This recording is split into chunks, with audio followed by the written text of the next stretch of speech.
Yeah, no, I'm excited for it, honestly, to share my thoughts. This is the first person I've shared a lot of my thoughts on this. I've been in the film room for quite some time, so I'm excited to share a lot of my thoughts on some of at least the top five, top six guys from each position. Did you like it though? Did you go So what's your thoughts on this year's quarterback class?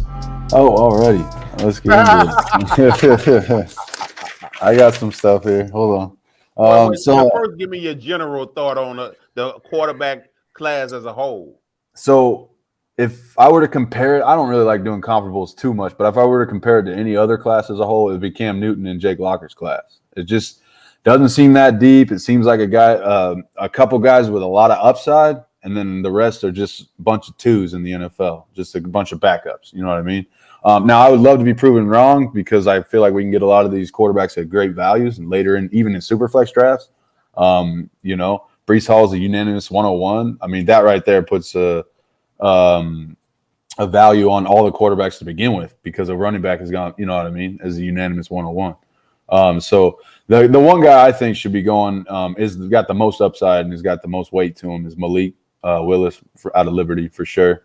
From obvious reasons and not just his film, but his pro day and just different things he's been doing to handle himself and carry himself through this draft process and everything. He just seems like a pro's pro. And I don't think he's necessarily ready to start tomorrow, but he definitely has all the raw talent and raw ability to just to the moon for sure. We'll see where he ends up. I'd like him to end up in Seattle personally, but we'll see. Is that a fan pick or you just I mean, think that's a good pick for him? I just think it's a good place for him. I don't want to see him in Seattle. I mean, I'm with my Niners, but at the end of the day, I want to see the best. Stop it. Yeah.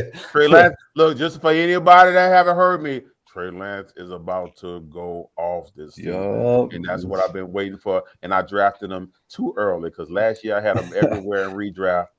Just sitting. Yeah, I was too early on him. But I got him everywhere in Dynasty too. There you go. But yeah, no, I just think this quarterback class as a whole, it doesn't really stick out to me. I mean, shoot, there are several guys that would go 101 over all these quarterbacks from last year's class. Justin Fields would go 101. Trevor Lawrence, I mean, those are the obvious. But even after that, I could argue Zach Wilson would be the cream of this crop. I could argue Mac Jones could be the cream of this crop.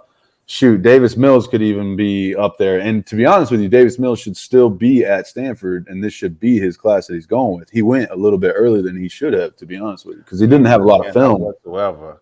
Like I remember when I looked at him, I think the only thing I had good for him in my notes that he was a 5-star recruit. That's about it. Like he didn't stand out much to me. So I was surprised to see. I don't think he had a lot of film and a lot of sample to stand out on. I liked a lot of his mechanics, honestly. I was like right there with him and Mac Jones, honestly, last year. I just didn't think he had a lot of film. He should have been there for another year, to be honest with you. But, I mean, he's doing what he's doing with the Texans, and he's going to get another shot. So he's obviously doing something right. And a lot of people are arguing that he was statistically the best rookie quarterback this year. You know what I mean? And, I mean, shoot, you can argue that all you want. I mean, I think Mac leaded his team a little bit better. But still, he's proven that he deserves another year, at least another shot. And if they're going to get, average to good play out of him, out of a third-round pick, I mean, shoot, kudos to the Texans for finally doing something right with their draft picks, But, at the end of the day, I just think that this talent pool at this quarterback position this year is just not that great. I just think there's all these guys that could be above him. I like Malik. That's probably the one I'm big on. But out of the rest, I mean, nobody jumps off the page to me. I'm bigger on Matt Corral than most people are, but other than that, it's not really. Well, go ahead and drop the top five. Go ahead. You gotta hit them with the 5, 4, 3, 2. Oh, all right then. All right. So starting at number 5 then is Kenny Pickett. I got Pickett at number 5, simply because I do think that he's got a lot of good mechanics. A lot of basic things that he's really good at. He's not great at any one thing. He's good all around. I do think a lot of people are limiting or like forgetting that he is somewhat mobile, and he does have some legs under him, so he can move a little bit. But my main thing with him is it took him quite some time to get it together. I mean, he was at Pitt for quite some time, and he wasn't perfect, and he was working through some things. And I just think it took a little while for him to get it together. And you can make the Joe Burrow argument. It took him a while to get it together too, moved around different programs and everything, but I just don't see the same things from him. I see good vision in the pocket, good movement around the pocket. Pitt was a run heavy offense, so that they did a lot of their fronts. They were heavier fronts, so he wasn't facing heavy coverage or anything like that. So I do think he faced a lot of run first defenses and was a benefit of a run action offense quite a bit. And I do think that translates to the NFL quite a bit. But I don't know that there are any NFL teams that are particularly looking for that kind of quarterback right now. I don't see the Steelers looking for that kind of quarterback. I don't see Seattle looking for that kind of quarterback. I don't see Atlanta looking for that kind of quarterback. There's just not a lot of fit I see for Kenny Pickett at the next level. And at the end of the day, his level of play just doesn't, I don't know, it just doesn't jump off the page to me. I was looking to be wowed while I was watching his highlights, and I just really wasn't. There were a couple little runs and scampers like that one where he did the fake slide and a couple other plays where, I mean, they're on the fly and really smart plays, but at the end of the day, I just don't see too much of his athletic talent jumping off the board. He doesn't have a huge arm, doesn't have, elite feet. He's not elite speed or anything like that. He's quick, but he's not, so nothing crazy jumps off the board. And then at number 4, I would tell you before you go in 4, that's my number 1. And that's your number 1. That's only in first. No quarterback wows me in this draft.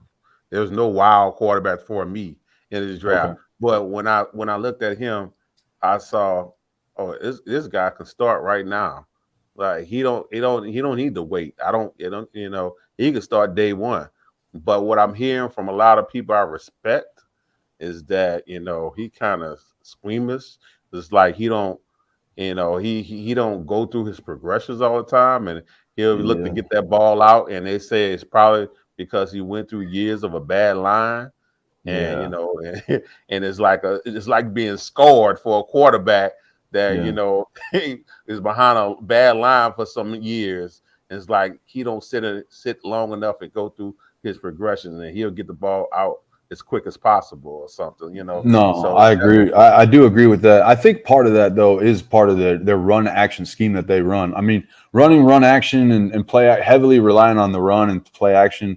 It takes a long time for plays to progress. So you don't have that extra time to make your reads. You go through your reverse rollout, you do the fake hand, you run the fake, you get your hips around and everything. And after all of that, now you start making your reads. Well, the defense is already adjusted. Everybody's already a couple of steps ahead of you, So you have to be even quicker in that scheme. So yeah, no, I totally agree. I don't think he was ever set up to be able to work through his progressions, both by his scheme and by his natural jitteriness. I saw that too. I have in my notes actually right here that a bit of jitteriness right off the bat every time. Looks to get the ball out as quickly as he can sometimes, even when it's not a first read situation or a quick read situation.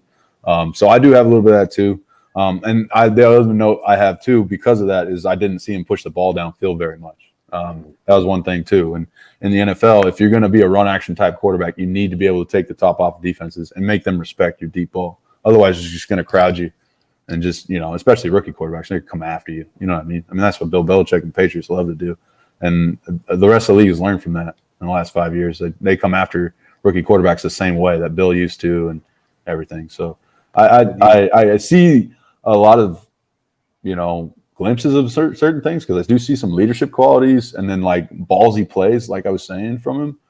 But I don't know how you can really live off ballsy plays in the NFL. You got to live off talent and smart decisions, consistent smart decisions. You know what I mean? So he was the one I seen that looked, polished enough to play in the league right now.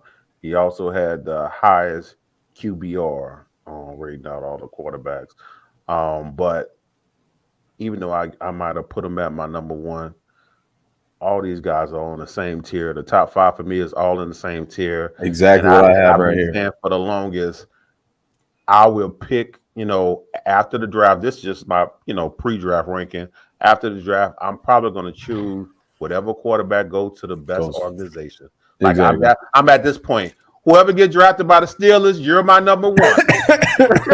That's probably not stupid, to be honest with you. That's probably smart. I like that. And then the Seattle situation. I mean, if DK doesn't get traded, if Tyler doesn't get traded, you already set up with 2 all-pro wide receivers who know how to do it.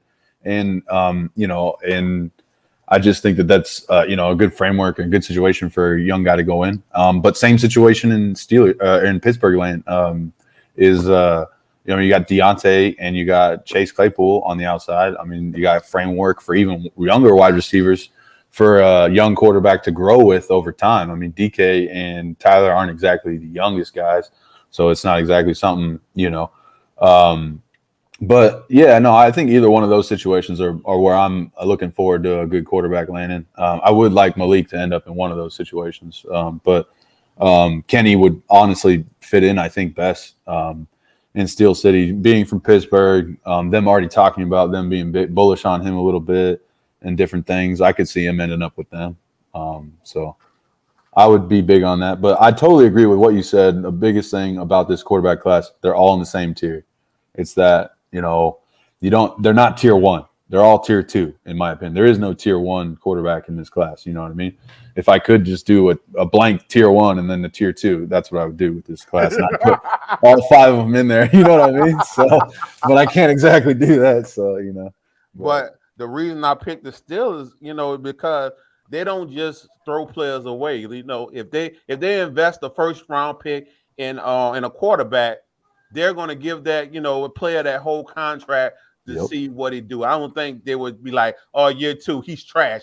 Bye. I don't, you're going to get your full contract to see if you able to meet your potential, and that's why I hate seeing, good quarterback go to bad organization and bad situations. And that's where, a lot of the best quarterbacks, because they're picked like 101, go to bad organization, bad situation, and it's hard for them to come out of those situations. Yeah, no, I understand. And I totally agree with that. That's the thing, and especially with your comment about the Rooneys and the Steelers committing to people. I mean, look at Tomlin. He's been there. He's been set in stone. I think they've only ever had 3 head coaches throughout their entire tenure as an organization. They commit to people. They don't, you know what I mean? They commit to you. It's a Steel City family. Like, you know what I mean? You get a job there. We're gonna work. We're gonna go thick and thin. We're gonna work this out. And they win because of it. I mean, they're one of the winningest organizations in the league. You know what I mean? So no, I think you're absolutely right. Once they commit to somebody, they're not gonna be like how Arizona gave up on Rosen after like a year. You know what I mean? Or something like that. Just messing and wasting time, wasting draft picks and burning through stuff. They're going to commit to who they believe in, and not ready to commit to college. It seemed like you just got rid of your last quarterback, and you're not ready to commit to college.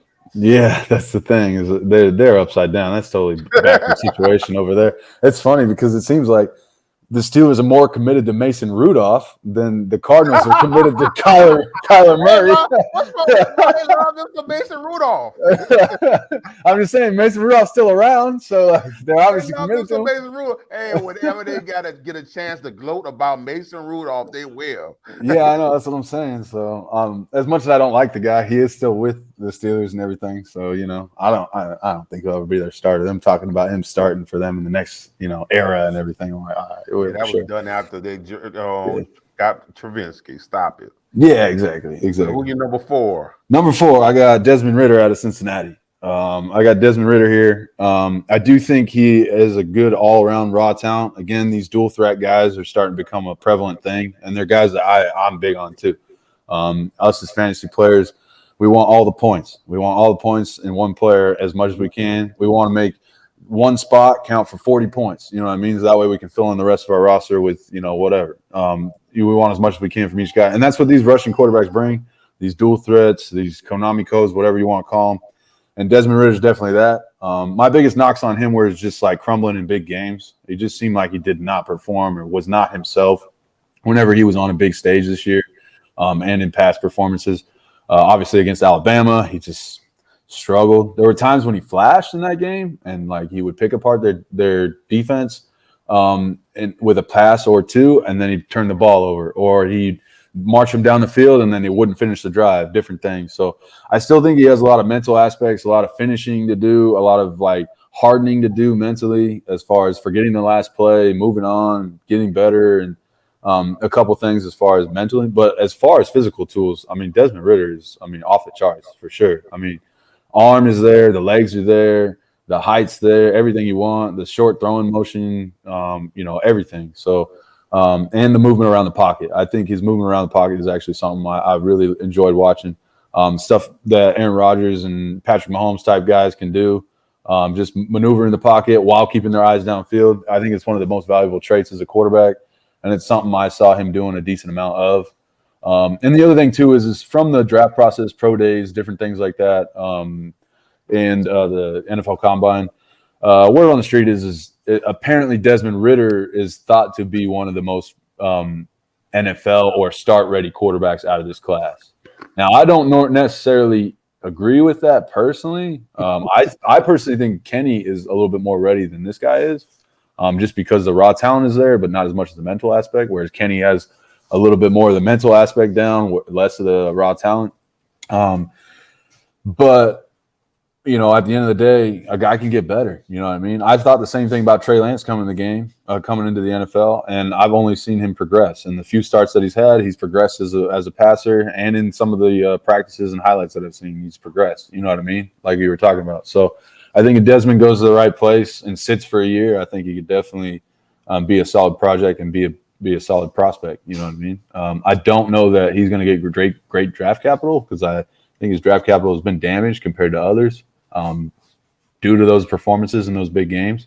But we'll see. I'm sitting here talking about draft capital with these quarterbacks, and I don't think any of us know really where these quarterbacks are going to go. I think quarterback is still valued highly, like we learned last year. All those quarterbacks going as early as they did. But with how weak this class is, and I do think the NFL agrees with what our analysis, them being tier 2 guys, not necessarily a bunch of tier 1 guys. You know what I mean? I think they agree with that. It'll be interesting to see what kind of capital these guys get at the end of the day. I'm not trying to sit here and predict capital. The only one I really think will go that high, like 102, 101, is Malik Willis. Nobody else. You think you will go that high? I do. I've heard huge things out of Detroit that Detroit is huge on Malik Willis, that they're big on him, trying to bring him in. And I said if he go to Detroit, I don't want no part of him. No, neither do I. Right, I agree. Detroit. But the only thing that would make him go 101 in the actual NFL draft, not in our dynasty drafts, but in the actual NFL draft, is if somebody undercut the Lions and took the first overall pick from the Jags. And traded up and traded in. And I've heard several people talking about doing that. I've heard Carolina thinking about doing it. I've heard about Atlanta thinking about doing that.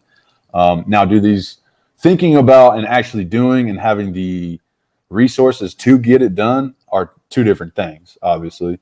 And the move has not been made yet. But I do think Malik Willis will end up being one of those first 2 guys off the board for sure in the NFL draft, walking to the podium. I just don't think you need to do that because whatever production you get out from Malik, I think you can get from Ridder. Now he might not look the same like when Malik, run. It might not look the same, but the production, the bottom line, I think you can get the same production from Ridder. So. You think the raw talent is about equal, is what you're saying? The play style and the raw talent's about equal. I mean, Willis do have the highest ceiling, but Ridder is growing on me. He's growing on me. And same. I think as far as value too, Desmond is growing on me too. I think Malik. Hey, man, if he fall to the second round in rookie draft, every time I'm taking him. Exactly. I'll probably go at the end of the first. Why not? Like as long as he go. If he goes to the second round, I believe he's gonna go in the first because I was checking out. There's a guy that had the best the best NFL mock draft. Brendan Donahue. I've been going off of. The last 5 years he had the best pretty NFL accurate draft score. So and he got 3 quarterbacks going in the first round, and Ridder is one of them. Okay. In the first round. Where in the end? You were saying? Huh? Yeah, and if that ends up being true, I mean that'll only reinforce that. I just think like with his ADP right now at like the 201, 202, I mean shoot, smash that every time. I'll even trade up into the 201, 202 if he hasn't gone off the board yet, if I don't have it. You know what I mean? I'll go and make sure that ADP is proper. because I just think that's a big value right there. Hurts, you making money. Exactly. That's the Jalen Hurts of that class. You know what I mean? It's all upside, no real risk because you don't have to pay that high end price. You know what I mean? So if you can eliminate that high end price risk and just like, look, if I can just take this gamble with the 202 here rather than gambling with the 102 on a guy with that kind of upside, then again, I'm going to approach wide receiver earlier than I am with quarterback. I'm going to go after quarterback later. You know what I mean? So, but yeah, and then at number 3, for me, he was my number 3. By the way, I was going to ask you, where did you? My number 3 for me. Okay. So, but as I said, all the same tier. They can. Yeah. These 5 guys all mixed together. You know what I mean? For pretty much anybody. It's funny because I've had the same conversation with about 3 or 4 other people, from our industry, do the same thing we do, and same story. It's just like they have these 5 guys at the same tier at the top, and they are all kind of jumbled together, but you can't hold anything against anybody for having one guy above the other, you know what I mean? Just because they are all so close, and this class in particular just doesn't shine, you know what I mean? It doesn't stand out in any way, really. But at number 3, I got Sam Howell, guy out of UNC. Great leader, great dual threat guy. Handled an insane workload while he was in college. Was throwing the ball about 20 to 30 times a game, most of the time like 30 times, and carrying the ball about 15 to 20 times a game. Putting the team on his back after the entire tank was unloaded at UNC. I mean, you had Daz Newsome leave, you had Diami Brown leave, you had Javonte leave, Michael Carter leave, members of their offensive line. So, he came back and decided, hey, I got to put the team on the back. And that's what they did. They called a lot of plays his way, whether to keep the ball or throw the ball. And I think he took a lot of hits this year, and it really worked against him more than anything. Not just the hits, but the volume that he had going. I think he wasn't I know he wasn't as efficient as a passer as he was in previous years, which is an obvious thing. I mean, if you're throwing to guys who aren't Diami Brown, who run after the catch or are extremely efficient, the ADOT he had, it was like 14.9, I think, coming out of college and stuff. When you don't have these efficient runners and different receivers or runners that bring defenses down in close to respect the box like Javonte, he's obviously going to take a step back. So I was expecting that this year as far as taking that step back, but not as bad as what came out on the field. I just think that some of his decisions started to get worse as games went on. Again, there was like a lack of forgetting the last play, making a mistake and then not getting better, not forgetting it, not moving on. And a big thing, too, with his style of play is he's a little stiff in the hips sometimes. I see a little bit of Baker May in him. He's what's called a mobile quarterback to a degree, but he's not necessarily got elite speed. He's just crafty. He moves well. He avoids hits well. He's kind of a littler guy, so he's a little shiftier than the quarterback's supposed to be. And so I do like him as a runner, but not at the NFL level. At the NFL level, he's not going to be able to run. I just don't think so, at least not to the same level as we expect from NFL runners. You think of an NFL running quarterback, you think of Lamar Jackson, Kyler Murray. That's not the kind of speed or ability that this guy has. So I think it more comes down to his passing ability, which his reads are one thing that I think are his strong point, where he passes up Desmond Ridder and Kenny Pickett. For me, I saw him work through reads several times, and effectively and efficiently and quickly too. And UNC's offense geared it up to put a lot of weight on him. And even though he wasn't as good as past years, I do think that the reads that he worked through most of the time were very, very, very efficient and smart too. I think he made the right decision most of the time. That's the one thing is limited by the guys around him. But at the next level, I think he'll do pretty well. I don't know. I don't like the cost right now. I think the cost for Sam Howell is a little too high. Again, we were just talking about Desmond Ridder being in the early second. I mean, give me that over, mid first round, super flex, rookie draft, Sam Howell, you know what I mean? Or even early. Because there are people who are kind of like how Zach Wilson had his truthers last year, where they're some people were like Zach Wilson over everything, or even Trevor Lawrence, or maybe not that crazy, but right next to him and stuff.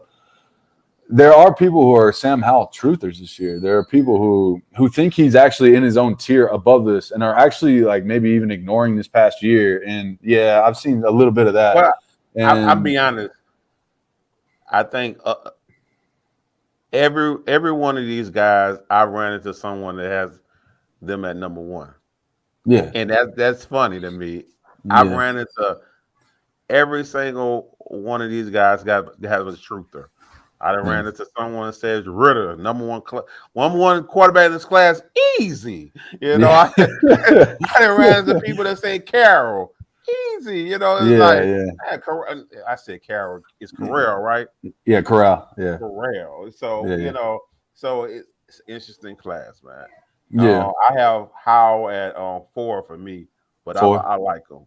Okay. And he the youngest QB coming out of this class. And the only early declare. So yeah. So that was one thing that pushed him again. Another thing that pushed him up above Ritter and Pickett for me was the early declare. The success he did have when he had a fully loaded offense. He didn't hold them back or anything like that. That's one thing a younger guy can do for a fully loaded offense like that. So yeah, no, I'm big on that too. Yeah, Hal at 3 for me, and then number 2. Speaking of Corral, Matt Corral's at number 2 for me. A gritty guy, very aggressive player, wants the ball in his hands at all times. I see a lot of drive and leadership qualities in this guy more than anybody out of this class. This is the kind of guy who's obsessed with having the ball in his hands, more so to the point where it kind of affected his career. He wanted to play in their bowl game and decided to, decidedly so. I mean, that's kind of a controversial topic. All these guys accusing young guys of not loving football if they don't play in bowl games and different things like that. And I don't necessarily agree with that. I mean, everything they go through and they don't play in one game, they don't love football all of a sudden. That's kind of BS. But he decided to be one of those guys who did play in their bowl game, even though he doesn't really have much to win or gain from just playing in a random bowl game. And then he got hurt. And so it definitely hurt. I mean, it's exactly what they don't want happening. It's what these guys are all afraid of happened to them. So that definitely set him back a little bit in this offseason, prevented pro day interaction as much. And, you know, he's more focused on recovering rather than get ready for pro days and the combine. So you kind of had to rely on a little bit more on his film from this guy more than anything. And my biggest thing with him, like I said, was leadership quality, pocket progression through his reads.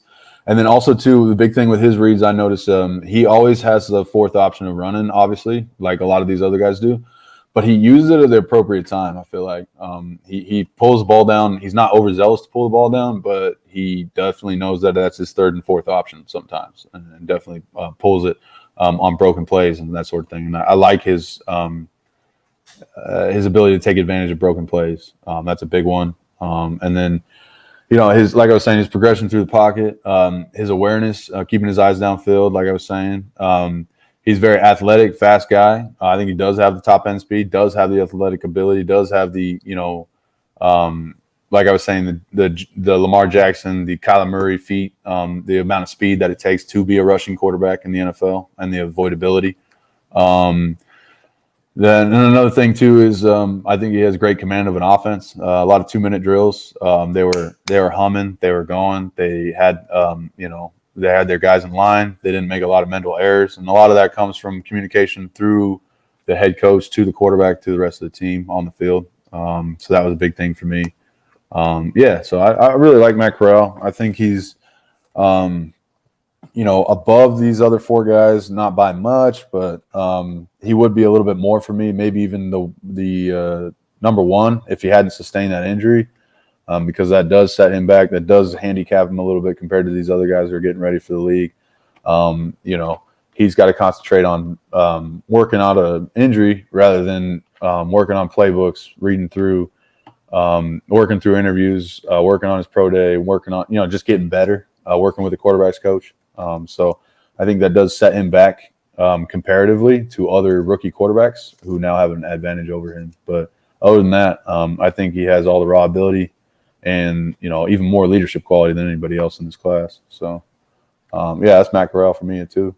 And for the longest, I had him at 3, but I pushed him down to 5. Why is that? Everybody else have something that stood out, clearly, above everyone. Just had their niche, and for him, I didn't really see that. Does everything well, but nothing great. Huh? Does everything well, but nothing great to you, pretty much? Yeah, it's like so even. I mean, of course, like I say, all 5 close together. Yeah, but yeah, it's like he's not the youngest. He wasn't early declare. He didn't have the highest PFF grade. He didn't have the he wasn't the most athletic. He didn't have the highest run percentage. It's just like, I mean, he was good. I liked him, but he just, didn't stand out like the others did for me. So I just pushed him down just because of that. Well, do you think his level of competition had anything to do with that, though? I mean, him being the only one from the SEC out of this group, I mean, does that help you at all? Like him playing and balling against the SEC and putting the numbers he put up against the SEC, as opposed to the ACC or like all them guys going to have to get to the NFL and show me what they could do. I mean, it's cool that he's from there, but he gonna have to get to the NFL, and show me. So, I mean, it is what it is. I don't put that far above. Only when comparing it to a guy that playing the SWAC or something like that. yeah. Then that's a big difference. But other than that, we don't have. Where exactly is Liberty? Where exactly is Liberty? Where's Liberty? Because that's what we need to talk about. Somebody about to put him as number 1. You need to tell me what Liberty is. I was gonna say that's funny. But yeah. So that's the only thing with him. But I did like him. But I just marked him as number 5. And like I said, it's gonna be about landing spot for me when it comes to the QB. So of course it could change after the draft. So I'm curious how I'm gonna rearrange it, after the draft happens. But he better get the first round on draft capital, which he did not in this mock draft. Just that one that you're talking about. He did not in this mock draft. The 3 quarterbacks that got the capital was Pickett, Willis, and Ritter. Okay. Got the first round draft capital. Oh, so he got capital over Ritter, pretty much. So, and let me tell you the landing spots. I got to look at my phone. Let me tell you, the first quarterback Willis went to the Steelers. Ritter went to the Lions, and if I'm not mistaken, Pickett went to the Panthers. So that was it. Just those 3. Yeah, and I could see Kenny Pickett fitting in with Carolina. I can honestly that's interesting because you saying you think Willis gonna go early. I think that might just be talk. I think the Lions just want people to trade up and get that pick. They don't have no interest in that guy. Maybe you might be right. Maybe just gamesmanship. But I've been hearing a lot of stuff saying that they're big on him and different things. They're trying to move on, make it a new regime, all this and that. So I mean, we'll see come draft day. Exactly. That's the thing. That's why. Yeah, and that's the thing. Like that's why you got to pick your poison. You got to either deal with a draft, a dynasty draft that does their rookies before the NFL draft, which can be risky. You're relying only on talent and no draft capital, no landing spot, nothing. Or you wait and you be patient. And that way you can. Yeah, I honestly like the first one. I rarely find them, but I love it. Yeah, no, I agree. I think it requires a little bit more talent, a little bit more of your own work rather than just relying on the draft to kind of make these guys fall in an order for you. You know what I mean? So, I do think that all these quarterbacks, they're going to all rely on draft capital. We'll all be saying something different, right, when they do get their draft capital. You know what I mean? Malik, let's say Malik Willis does get that 102. Then he'll probably jump up your board, yeah? I mean, and that's just because really. I don't want any like Malik Willis to Detroit. They'll be only good thing they won't have to throw him out there. If they're smart, Let him sit a year. Yeah. No, that's If definitely it's smart. somebody you want to progress. Yeah. So yeah, definitely. That would be better than him going to Carolina because I think they're gonna throw him out there, and I don't want no part of that. Yeah, Carolina is going to throw whoever they get into the fire. And I feel that's probably why this guy got him picking because he's the only one who will be ready for that. You throw Willis out there, it's gonna look bad. Yeah, and not just that, but when you throw a guy into the fire, you got to throw him into a situation that's built for him too. So I do agree with that Kenny Pickett situation. I mean, they're already talking about bringing Sam Darnold back and starting him again at the beginning of the year. But Sam Darnold's probably not going to finish the season, and Kenny Pickett will probably be plugged in at some point. You know what I mean? So if that is their guy, and whoever it is, let's not even say Kenny Pickett, a rookie quarterback will be plugged in at some point, and they do have to kind of. You can't go from, Mac Jones type offense to a Cam Newton type offense and hope that it works. I run and first. So I think that's why the Steelers got Trubinsky. They wanted to get a mobile quarterback to get ready. Go ahead. We're gonna get our offense ready for you, Malik. We're gonna get it ready for you. You could argue that for Seattle and Atlanta, though. I mean, Mariota and Drew Lock. I mean, these are the kind of guys that run that same kind of scheme. You know what I mean? Go to Seattle, he gonna get thrown out there though. Yeah. I agree. They're not putting Lock out there. They're gonna be like, hey, day one, Willis. What they're gonna do is they're gonna be like quarterback competition, and then it's gonna be yeah, exactly. We'll see who wins, kind of a thing. But if he goes to the Steelers, for me, he gonna be my one-on-one. Forget Breece Hall. I'll put Breece Hall to the side because I told you, as I said, I trust Steelers. So you gave me the quarterback with the highest ceiling going to the best organization that was available looking for a quarterback. Book it. He's my one-on-one. So I keep mentioning the different ones like Carolina and Seattle and different things as far as landing spots for quarterbacks. But all I'm getting from this is you're big on Pittsburgh, period, as far as like whoever goes to Pittsburgh because of the commitment. I know the quarterback is going to get a chance and they're not going to give up on his quarterbacks, Yeah, he's gonna, like you were saying, he's gonna get the 4 or 5. He's gonna get the 4 or 5 years for sure. You know what I mean? All these quarterbacks got flaws, and if they go to the wrong situation, you can see the team giving up on them in a couple years. Cutting bait and getting out. Yeah. I mean, we've been seeing it. We've been saying I'm pretty sure there got to be somebody surprised of what they did with Baker. Yeah, sure. Somebody got to be surprised. Yeah, because he was actually steadily. Yeah, and to a degree, he was actually kind of steadily improving, and then he had a rough season this year due to injuries and different things, and then they're just like, get him out kind of a thing. I mean, that's a different deal, and Browns are a weird organization who make questionable decisions. But a lot of these organizations make questionable decisions.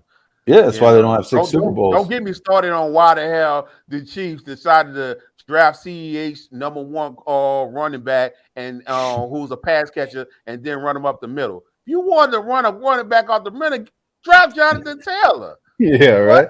If you wanted a running back to do both and they could do both, you could have got Swift. But no, you go get CEH, my running back 8. Thank you.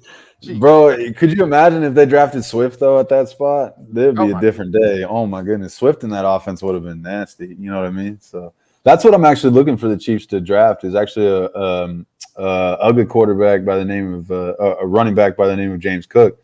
If James Cook ends up in Kansas City, I'll be big on him, to be honest with you. I'm already big on James Cook as it is. Running back, a room looking crowded. I'm not. If anybody drafted, I'm just going to let everybody else draft them because I'm in touch. It's too crowded. Yeah. Too crowded for me. It seems like they're not giving up on CEH. Traded. I'm not touching it.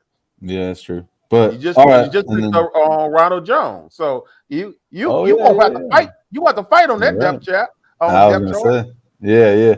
Now, I like that Ronald Jones pickup, to be honest with you. I think he was misused in Tampa Bay. I think there's a lot of raw talent there. He went hard. Yeah, and I think there was a lot of high expectations from Arians as far as pass blocking and stuff he's a stickler about as far as being a running back in his system and everything. Going to a place where he can just run the ball and not worry about too much of the extra shit. Excuse my language. I just think, I think Rojo's in for a boost for sure. I've always been big on him coming out of SC. I thought he was a killer coming out of SC. He always run over his toes heavy. running people over, north-south runner. So I'm excited for that. We'll see. I mean, they finally got somebody to actually give it up the middle too. You know what I mean? And then as far as rounding out the rest of the quarterbacks, number one, obviously, number one. Number one, yeah. I got Malik Willis, simply because most potential here. Best arm, best feet, best hips. In my opinion, some of the best reads, even though it wasn't against maybe the best defenses. Like we were talking about, playing for Liberty, you're not playing against that top tier in the SEC or even the ACC or Pac-12 or Big Ten, but I do think all the raw talent and raw ability is there. Definitely, for sure. He would have been in the mix last year with like those later round guys, or with those top 5 guys. He would have been kind of. I do think he would have been right behind Zach Wilson. I do think he would have been right behind Zach Wilson. Personally. But that's the 5th quarterback. He would have been only in front of Mac Joe. Yeah, that's what I'm saying. About Mills at the time. Yeah, exactly. But no, I mean, I that's what I'm trying to say. It's in retrospect to them, but I do think that there's a lot of that there. But he's going to be an asset that you're going to have to wait on. I don't see him starting a single game unless he falls into one of those situations where it's forced. I don't see it being smart of a team to start him right away. Definitely more of like a Trey Lance situation.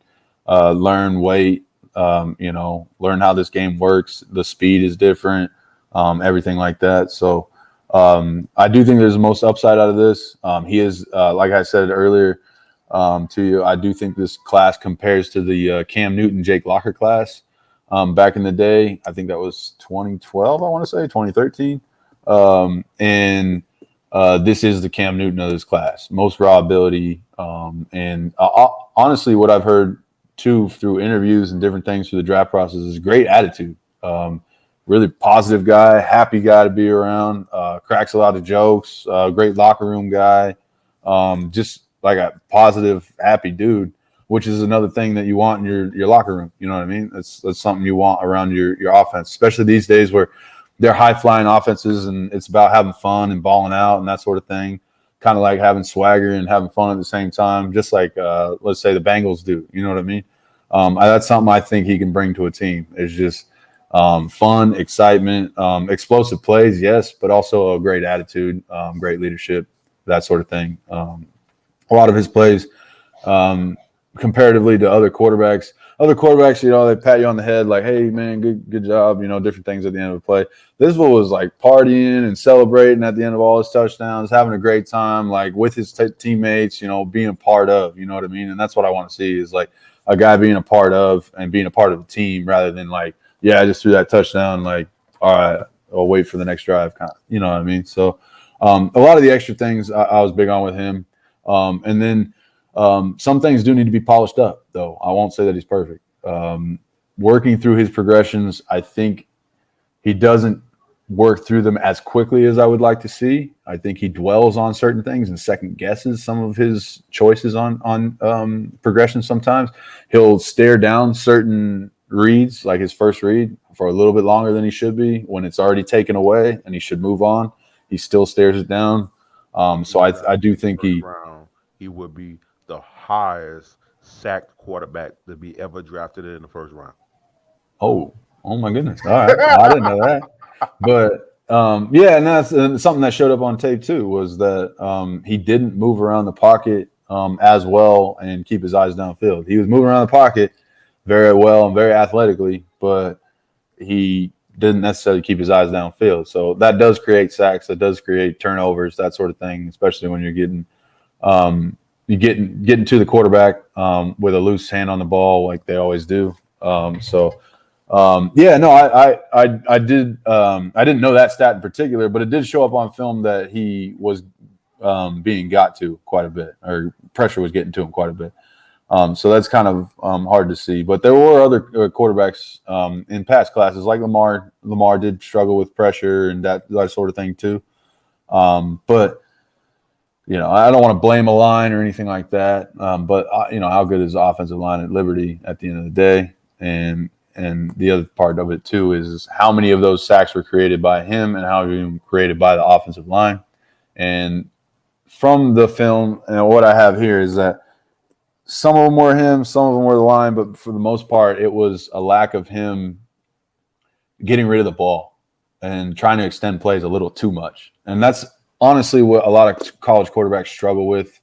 They want to be Superman. They want to do everything. They want to score a touchdown every play.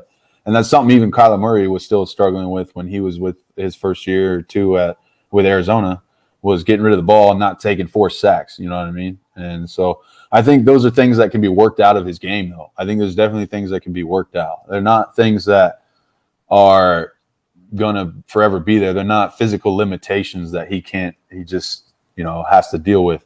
I think there are things that can be coached up. So if he's properly coached up and falls in the right system, I mean, shoot, like the Steelers system, like you're talking about, sky's the limit for sure. So I just big on chasing the upside here. So that's the kind of the thought process behind Malik here. And he's my number 2. And even though, like I say, I got Pickett, and I feel like that's more so of a real quarterback thing. But I mean, Malik, I've always said, had the highest upsides, and he gonna run. He had the highest running rate like I've ever seen. Yeah. And so you get nothing but excited when you think about him in a fantasy capacity. But when it comes to dynasty, if the Detroit Lions was to draft him, just know, soon as he flash, you better sell him. Yeah. Yeah. Soon as he flash, because I don't think he's gonna make. You already know the track record Detroit had with players anyway. I don't think he's gonna last long in that organization. Yeah, I mean, I would like them to. I mean, they are working on their line. They're working in the right place to build for. They're working on their line first for a quarterback to come in. So I do think that they are starting to do some things. Fingers crossed he doesn't go to the Lions. But at the end of the day, I do think that he's going to have a little bit more of a longer, like longevity-based career than a lot of people give these dual threat quarterbacks credit for. Just because I think he's really already good at avoiding contact. Yeah, he extended plays a little too much and different things, but I do think he's good at avoiding contact when he does decide to run the ball. He knows that he does have a career ahead of him, and that he does have to preserve that in a way. And I do think that he does have longevity. And I do think if a organization like the Steelers, who are willing to invest in a guy long term, I do think this is one of those dual threat quarterbacks that can be good for a long term period of time. He won't just be 5-year flash in the pan kind of guy. I do think it'll be more of like a 10-year kind of guy, like we expect out of, like these. Ooh, you pushing it. Yeah, quarterbacks not making it past their first contract. You pushing it. If he can be progressed and developed the right way, and he does hit, I do think that's what I'm trying to say. Is I still don't know if that's going to happen. But if he can hit and be coached properly, from there, I do think that he has this style of play, even though he is a runner, that he avoids and he preserves his body. So I do think he is actually a good investment if he ends up with the right organization who will progress in the right way and then play in the right way. Because even Mariota and the other boy both lost their jobs. Yeah. And luckily they end up getting the gig again. Mariota, both of them are gonna be short lived. I don't know how long the other guy gonna have his job either. You talking about Tannehill? The guy with the Saints. Winston. James Winston? Winston and Mariota was, put against each other, Yeah. But so I think I could guess this one for you, and who knows, maybe I might get it wrong. I had 2 guys for this question I was going to ask you. I was going to ask you, are there any deep sleepers not a part of the top 5 that, can make some noise? And for me, I had Cole Kelly, and I think this is your guy. I think this is the second one I got is your guy, Bailey Zappi. Am I right? Yeah, am I right? Yeah.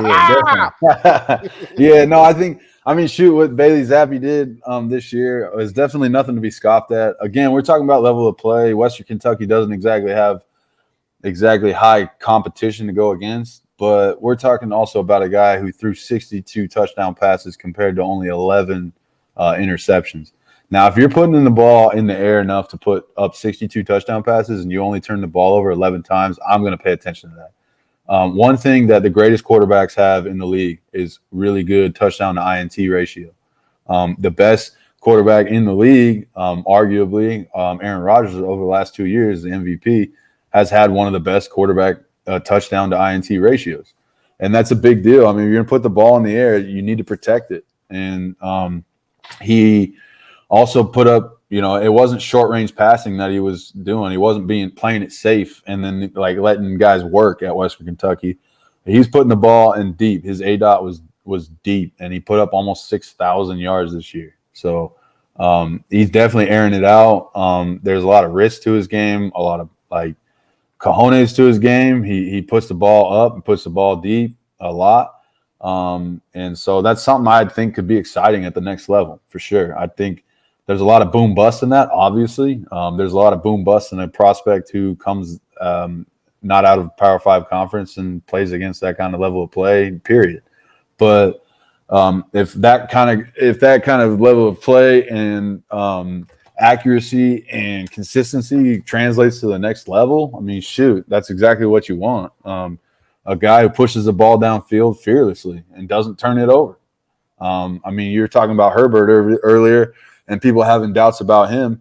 Well, shoot, that's what this guy does. Herbert pushes the ball downfield fearlessly and doesn't hold back. You know what I mean? And that's what I see in Bailey Zappi, or glimpses of that for sure. Not just glimpses, but like regular basis type stuff of him pushing the ball downfield, no hesitation, and doing it the proper way, not just huck and chuck, four verts, but combination-based routes where he's drawing defenders up with his eyes or moving safeties with his eyes and then beating them deep.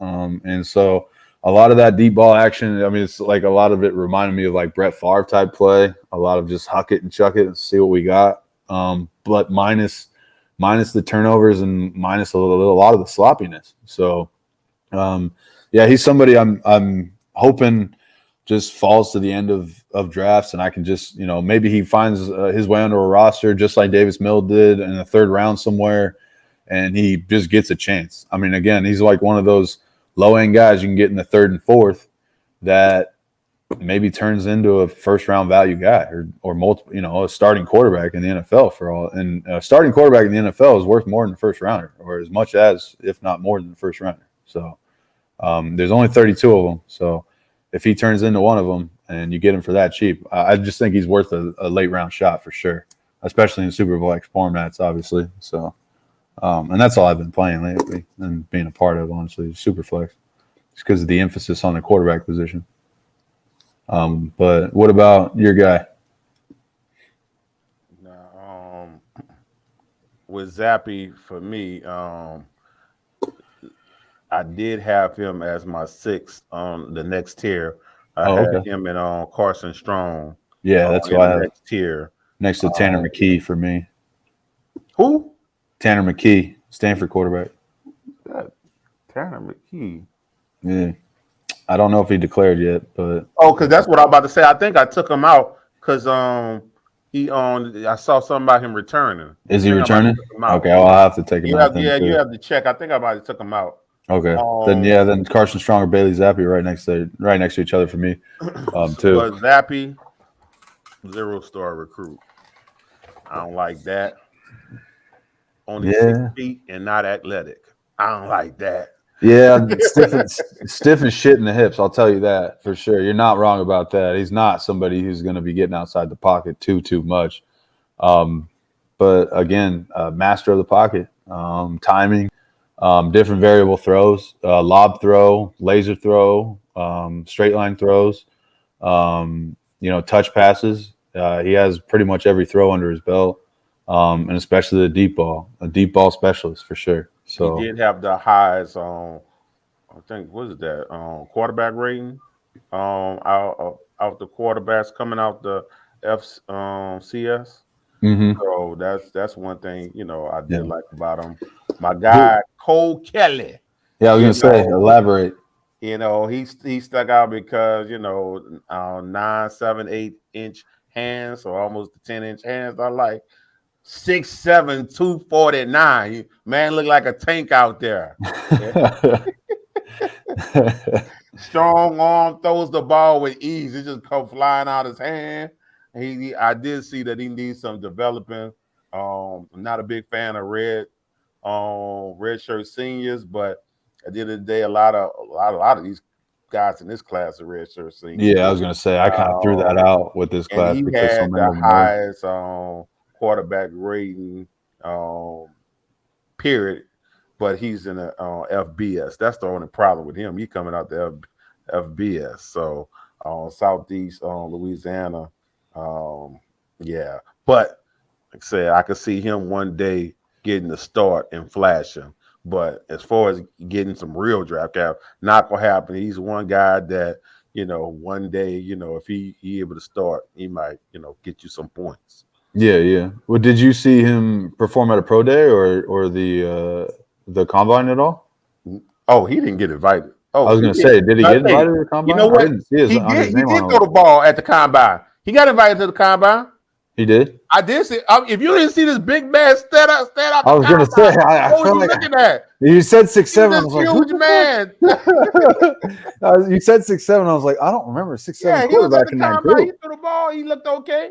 Okay. He looked okay, but as far as going through any athletic drills, none. He didn't do it. So I need to look and see if he did any at his pro day. But as far as the combine, he did throw the ball. Okay. But he's just a big hunk of a man, and that stood out. So you like the athletic frame? You like a lot of the physical ability that's there? Is that when he ran, people was bouncing off of him. Oh. I mean, he 249. People was bouncing off of him. Okay. Yeah, I have to check this out. I haven't seen his film yet, honestly. I'll be honest with you. I haven't gone in deep into him yet. I've heard the name, but I haven't looked into it yet. Is he a running quarterback? Does he run much or he ran. He ran as much as Kenny Pickett. He ran as much as Kenny Pickett. No, he ran more. I'm sorry. I got 8% by him. So yeah, he ran more than Kenny Pickett. Okay. So, yeah.